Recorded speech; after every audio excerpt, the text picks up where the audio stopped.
अख्रां गोजौआव बिरखंनि गिख्रंथाव जाब्रबथाय। आमेरिकायाव गंसे बिरखंआ अख्रां गोजौआवनो खामदों। आमेरिका एयारलाइन्सनि बिरखंआ आर्मी चपारजों अख्राङाव सौग्रावलायदों।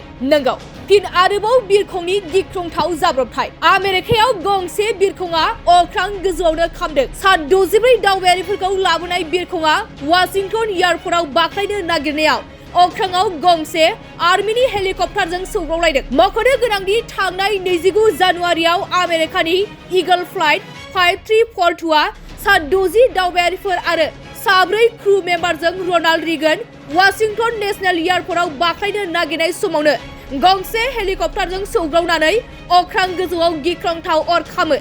बे गिख्रंथाव जाब्रबथायावनो ईगल फ्लाइट 5342 आ साखाथिनि पट'मेक दैमायाव गोग्लैयो। बे समाव रैखाथि हानजाया पट'मेक दैमायाव गोग्लैनाय दावबायारिफोर आरो क्रू मेम्बारफोरखौ नागिरनाया सोलिगासिनो दं। मोनथिनो मोननाय बायदिब्ला बे जाब्रबथायजोंनो दासिमाव सा 19 सुबुंनि जिउ खहा जाबाय आरो गुबुन माखासेखौ नागिरनाया दासिम सोलिगासिनो दं। अख्रां गोजौआव बिरखंनि गिख्रंथाव जाब्रबथाय। आमेरिकायाव गंसे बिरखंआ अख्रां गोजौआवनो खामदों। आमेरिका एयारलाइन्सनि बिरखंआ आर्मी चपारजों अख्राङाव सौग्रावलायदों।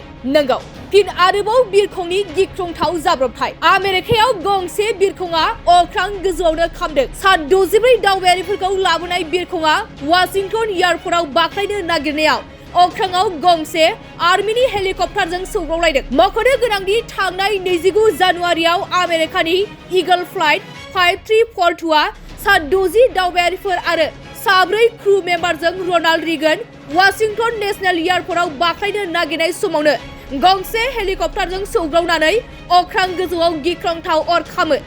बे गिख्रंथाव जाब्रबथायावनो ईगल फ्लाइट 5342 आ साखाथिनि पट'मेक दैमायाव गोग्लैयो। बे समाव रैखाथि हानजाया पट'मेक दैमायाव गोग्लैनाय दावबायारिफोर आरो क्रू मेम्बारफोरखौ नागिरनाया सोलिगासिनो दं।